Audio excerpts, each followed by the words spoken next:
2030 남녀 조건 맞아야 결혼할 수 있다는 뉴스를 봤습니다. 물론 조건은 중요합니다. 그러나 그 조건보다 중요한 건 시간의 흐름에 따라 상황이 변한다는 사실입니다. 즉, 조건을 받쳐두던 상황이 변화한다는 겁니다. 영원 불변할 것 같았던 조건이 한순간에 산산조각 날 수도 있죠.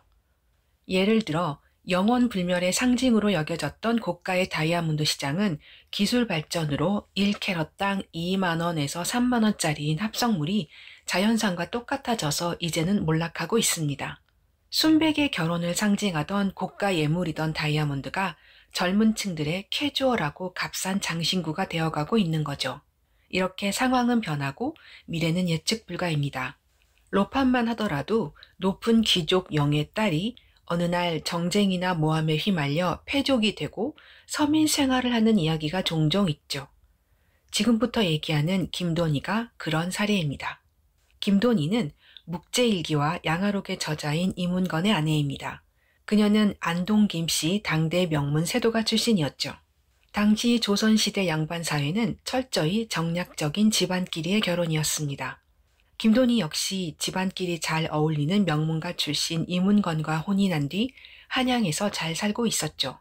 관성의 법칙대로라면 평생 이대로 살 것만 같았습니다.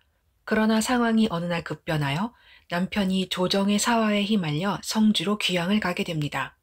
남편이 성주로 유배가고 난 후 한양에 남아있던 김돈희는 어렵사리 아들의 재혼을 성사시켰습니다. 1년 후 즈음 김돈희는 아들 부부와 함께 남편이 있는 성주로 내려갑니다. 조건에 충실한 집안끼리 결혼을 한 그녀였지만 상황이 바뀌어 김돈희는 패족 이문건의 아내가 되어버린 겁니다. 남편 이문건 집안은 원래 명문가였지만 김돈희 역시 잘나가는 양반 귀족 가문 출신이었습니다. 증조부인 김철규는 양녕대군의 사위였고 인종비인 인성왕후가 김돈희의 이종사촌 언니였죠. 김돈희는 친정 이모댁에 놀러가서 진귀한 왕실 물건이며 왕실 이야기를 듣느라 자정을 넘기는 외박도 종종 하곤 했습니다.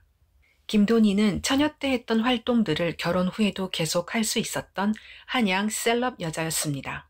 그녀는 선행동 후통보라는 앞뒤 안 가리는 소통 방식을 잘 썼습니다. 나 잠깐 친정 좀 갔다 올게. 그렇게 말하고서 자정쯤에 들어오거나 아니면 들어오지 않고 외박하거나 둘 중 하나였습니다. 자기 맘대로 친정에 갔다 온다거나 공연을 보러 갔다 온다는 전갈이 뒤늦게 시종을 통해 전해진 날이면 남편 이문건은 밥도 못 먹고 쫄쫄 굶어 부하가 치밀어 올랐습니다. 그런 날이면 남편 이문건의 일기에는 정말 밉다고 적히곤 했죠. 그렇게 화끈하게 노는 김돈희가 놀 땐 놀고 일할 땐 일하는 알뜰한 살림꾼이었는가 하면 그건 또 아니었습니다. 남편 이문건이 돌아가신 시어머니 묘를 지킬 때 필요한 물건들을 요청하자 김돈희는 대강 챙겨보냈죠. 이에 언짢아진 남편이 물건이 후져서 도저히 쓸 수가 없다 며 다시 구비해 오라며 돌려보냈다든가 제사에 무성의하다며 남편에게 핀잔을 들으면 콧소리 섞인 애교로 퉁치고 넘어가려 했다든가 옷 찢기가 엉망이라던가 인사하러 온 조카를 밥이 없다고 굶겨보낸다든가 등 이상적인 양처의 모습과는 거리가 있었습니다. 그럼에도 김돈희가 당당하게 남편 이문건에게 큰 소리 칠 수 있었던 건 친정의 재정적 지원이 있었기 때문이었죠. 그 재정적인 기름칠 덕분에 살림 솜씨가 좋지 않았어도 김돈희는 어깨 펴고 큰소리 빵 치고 살 수 있었던 겁니다. 한양에서 살던 김돈희의 모습은 집안일보다는 활발한 외부 세상에 관심이 더 쏠려 있었고 자유로운 행보로 생기 있는 삶을 살았던 듯합니다. 말 그대로 귀족영예의 삶이었던 거죠. 하지만 인생이 언제나 꽃길일 수는 없는 법. 을사사화에 얽힌 남편이 귀향을 가게 되고 이윽고 김돈희의 인생 이막인 성주 귀향살이 시대가 열리게 됩니다. 남편 나이 50줄에 시작한 귀향살이는 유배형을 받은 다른 이들의 사례에 비하면 생각보다 괜찮았습니다. 망한 듯 망하지 않았거든요. 유배지 성주에서 아들 내외가 손자 손녀도 낳아 자손도 늘어나고 초가집도 증축하고 노비도 100여 명이 넘을 정도로 재산을 증식하는 등 망한 듯 망하지 않은 인생 이막을 살게 됩니다. 한양 출신 승지댁이라는 브랜드 네임과 남편 고향인 성주 이씨 공동체의 호의어 혜택으로 생활에 필요한 물품을 20여 년 가까이 해결할 수 있었죠. 남편 이문건은 언젠가 한양 조정에 복귀할지도 모른다는 희망을 초기엔 가졌었지만 남편의 정치적 복권 조짐은 전혀 보이지 않은 채 시간은 속절없이 유유히 흘러갔습니다. 그러다 보니 한양의 꿈은 멀어지고 생활고는 가까웠습니다. 게다가 남편은 중앙 관료 출신 한학자였지만 강인한 생활력을 가진 수완 좋은 가장은 아니었습니다. 이에 김돈희는 1547년 양잠업에 뛰어들기로 합니다. 한양 공작 영예였던 김돈희는 목구멍이 포도청이라는 현실을 대면해 가족들을 지키는데 자신이 기여할 수 있는 일을 찾아낸 겁니다.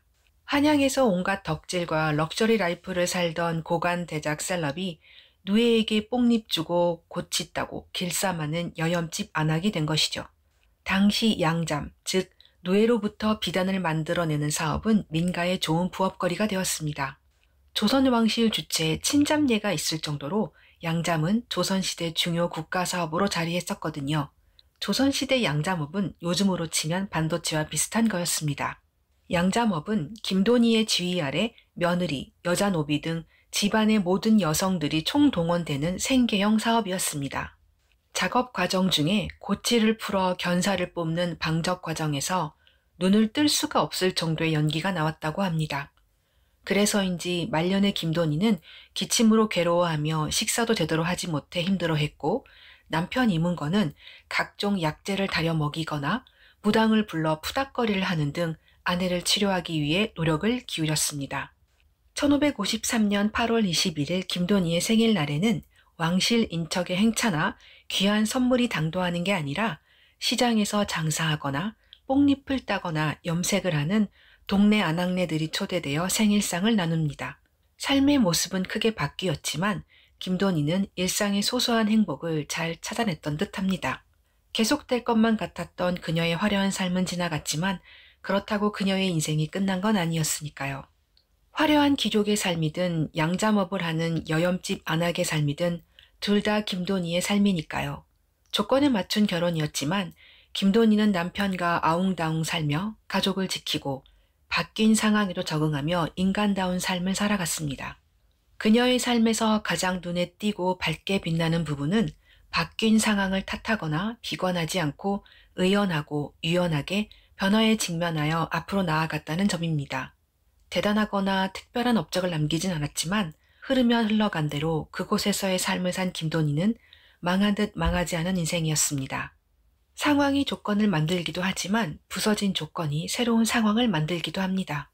매번 바뀌는 상황에 이전의 것을 고수하려고 들거나 분노하거나 좌절하지 않고 바꿀 수 없는 상황에 맞서 자신의 타결책이자 활로를 찾아내는 것. 이것이 김돈희가 보여준 인생 대처법이었습니다. 남편 이문건은 그녀의 묘비명을 이렇게 기록했습니다. 내 어찌 가난함을 걱정하랴. 내 조가 이처럼 어진데 아내의 자질과 성정이 곱고 밝으니 이는 하늘에서 부여받은 성품이다. 어진 배필이여 어찌 먼저 가는가. 신체와 혼백이 영원히 편안하게 만년토록 쉬소서. 늙은 호랍이 묵제 휴수가 쓰다. 다소 선비 스타일로 미화된 감이 있으나 이토록 미운정 고운정 50여 년 이상 함께한 남편이 그리워했다는 점에서 김돈희의 인생은 잘 살아낸 삶이었다고 생각합니다. 삶의 상황이 급변하고 요동치는 현대사회, 자신의 삶에서 소중한 것은 무엇이며 어떻게 지키며 살아갈 건지 생각하게 만들어준 김돈희의 인생 이야기였습니다.